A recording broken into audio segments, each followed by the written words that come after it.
Buscando la Luz, auf der Suche nach dem Licht, hat hier im Atrium seinen idealen Bestimmungsort gefunden.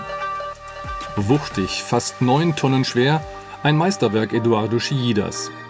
Aber gleichzeitig sind Reinhard Ernst und Museumsdirektor Oliver Kornhoff von der filigranen Arbeit des baskischen Künstlers angetan.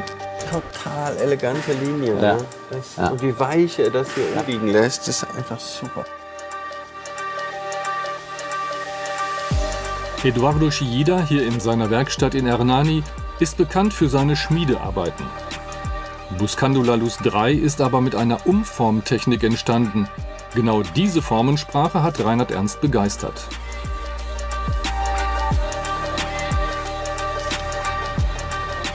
Als er um das Jahr 2010 zu Besuch in Chillidas Skulpturenpark Leco im Baskenland war, sah Reinhard Ernst Buscando la Luz 3 zum ersten Mal und versuchte, das Kunstwerk von Chillidas Sohn Ignacio zu erwerben. Ich habe Ignacio Chillida gefragt, tolle Skulptur, ist sie zu verkaufen? Weil ich war damals dort, um ihn zu fragen, ist die eine oder andere Skulptur zu kaufen? Und dann sagt er, nein, die gehört einem Schweizer und die ist dort hier nur abgestellt. Es dauerte noch etwa 10 Jahre, bis sich die Gelegenheit bot, Buscando la Luz bei einer Kunstauktion in London doch noch zu erwerben. Die Freude über diesen Coup dauerte aber nicht lange.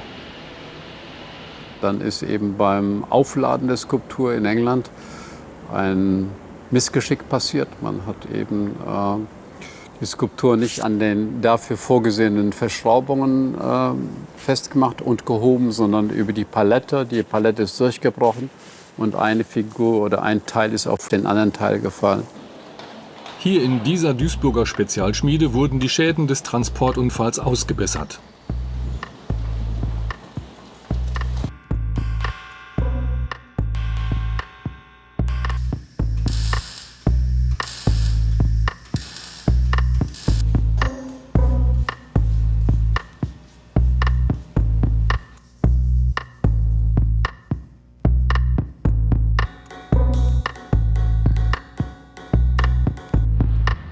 Etwa ein Jahr später.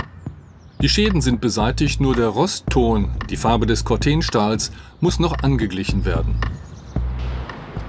Bevor aber das Kunstwerk ins Museum einziehen kann, muss eine Unterkonstruktion eingebaut werden, damit der Fußboden die knapp 9 Tonnen schwere Skulptur auch tragen kann. Ursprünglich sollte an dieser Stelle ein deutlich leichteres Kunstwerk stehen. Natürlich müssen die Stahlkolosse auf Paletten befestigt werden, um sie abstellen zu können.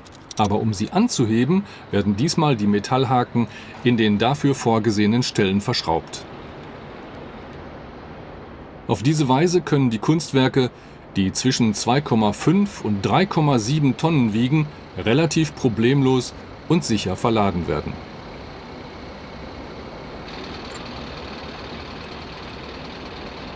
Und damit tritt Buscando la Luz seine letzte Reise an.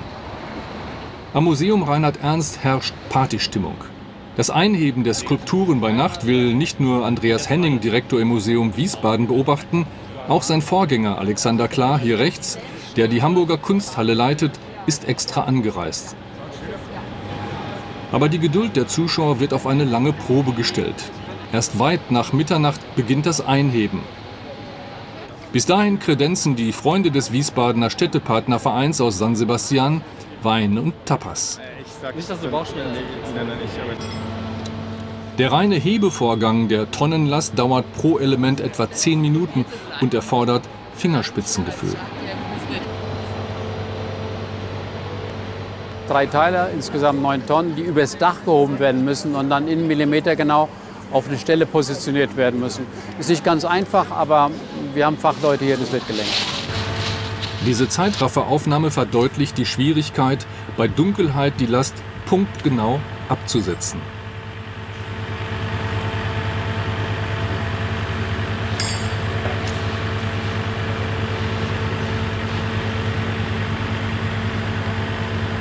Das passt natürlich sagenhaft gut in ein Museum für abstrakte Kunst. Es soll ja auch wirklich auch fruchtige Dinge dabei geben. Das Museum soll ja Leute begeistern für ungegenständlich ist und Chillida ist da super geeignet. Und mich freut es natürlich, weil wir hatten ja diese große Chillida-Ausstellung. Da stand eine kleinere Version dieses Kunstwerkes in der Ausstellung und das jetzt hier in der Nachbarschaft zu sehen, ist toll. Ein Element fehlt noch im verglasten Atrium.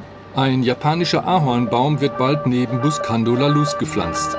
Die architektonische Idee des Innenhofes ist es, dieses Haus mit Licht zu versorgen.